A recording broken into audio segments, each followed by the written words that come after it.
За өнөөдөр би та бүхэндээ 12 дугаар бодлогыг тайлбарлахад бэлэн боллоо. За тэгэхээр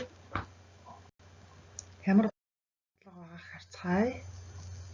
За 3 тавиур дээр ном байжээ. Доод тавиур дээр бусад 2 тавиур дээрхээс 2 дахин цөөн. Дунд тавиур дээр бусад 2 тавиур дээрхээс 3 дахин цөөн. Дээд тавиур дээр 30 ном байв. 3 тавиур бүгд хэдэн ном байсан бэ? 3 тавиур дээр бүгд хэдэн ном байсан бэ гэсэн бодлого байна. За бодлогоо бодохын тулд загвараа зуръя. За дээд тавиур маань 30 номтой гэдэг өгөгдсөн байгаа. За дунд тавиурынхаа номыг харин 2 хавтангаар тэмдэглэж. Учир нь дээд болон дунд тавиурын номны хагас нь доод тавиур дээр тавигдана гэж байгаа. 2 дахин цөөн гэхлээр хагас нь. Тэгэхээр 30 тэгш тоо учраас дунд тавиур дээрх ном болвол тэгш тоогоор дүрслэгдэх боломжтой учраас 2 хавтангаар дүрсэлж болно. За тэгвэл доод тавиур дээр одоо энэ хоёр дүрслэгдсэн байгаа 2 тавиурын хагасыг нь авчирч тавина гэхлээр 1 хавтан нэмэх нь 15 байж таарна. 2 хавтангийн хагас нь 1, 30-ийн хагас нь 15 гэдэг ингэж тэмдэглэгдэж байгаамаа. За бидний олох зүйл бол тавиур тус бүр дээрх номын тоог олноо. За тэгэхээр эндээс бидний ашиглаагүй нэг нөхцөл байгаа. Тэр нөхцөлөө ашиглаад бодолтоо хий. За дунд тавиур дээр байгаа ном бусад 2 тавиур дээрхээс 3 дахин цөөн гэж байна. Өөрөөр хэлбэл дунд тавиур дээр байгаа номыг 3 дахин ихсэх юм бол 6 хавтангаар дүрслэгдэнэ. Энэ нь нөгөө 2 тавиурын номны нийлбэртэй тэнцүү. Яагаад ингэж байгаа вэ гэхээр дээд доод 2 тавиурын номыг нийлүүлснээс 3 дахин цөөн гэж байгаа. Тэгэхээр нийлүүлээд 3-д хувааж дунд тавиурыг гарна гэсэн үг. Тэгэхээр 3-д хуваагаагүй байж хахад бол энэ хоёрын нийлбэртэй тэнцүү байна гэсэн үг ээ. Тэгэхээр тэр нийлбэрийг бид нь бас ингэж дүрсэлж болж байна. Нэг хавтан дээрээс нь нэмэх нь 45 гэж дүрсэлж байна.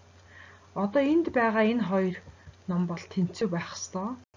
Яагаад гэвэл дунд тавиур дээр бусад 2 тавиурын номны нийлбэрээс 3 дахин цөөн гэсэн байгаа. Тэгэхээр дунд тавиурын номыг 3 дахин ихсэх юм бол бусад 2 тавиур дээрх номны тоотоо тэнцэнэ гэсэн үг ээ. За тэгэхээр энэ бодлогыг бодоход бол яг энэ зүйлийг олж харах бол хамгийн чухал байгаамаа. Тэгэхээр энэ дээр та бүхэн бас хүүхдтэйгээ хамтарч сайн ярилцаад энийг л одоо ойлгохыг их хичээж энэ дээр л одоо сайн ярилцаж анхаарлаа хандуулах хэрэгтэй юм шүү. За энийг олоод харсан тохиолдолд бол 5 хавтан нь 45-таа тэнцүү гэж харагдаж байгаамаа. 5 хавтан 45-таа тэнцүү юм бол 1 хавтан нь 9 болно. За тэгвэл одоо дунд тавиур дээр 18 ном, доод тавиур дээр 24 ном байсан гэсэн үг ээ. 24-ийг яаж олов гэхлээр 1 хавтан буюу 9 дээр 15-ыг нэмэхээр гараад ирж байгаа хэрэгээ. За одоо манай хариу бол дээд тавиур дээр 30 ном, дунд тавиур дээр 18 ном, доод тавиур дээр 24 номоо гэдэг ингээд олдчихж байгаамаа. За одоо бид нар бодлогоо зөв бодсон хэсгээр шалгая. За дээд тавиур, дунд тавиур хоёрын номноос 2 дахин цөөн гэж байгаа учраас тэр хоёр номыг нийлбэрийг нь болоод 2 туухад 24 гарч ийн. Энэ бол доод тавиурын ном байна.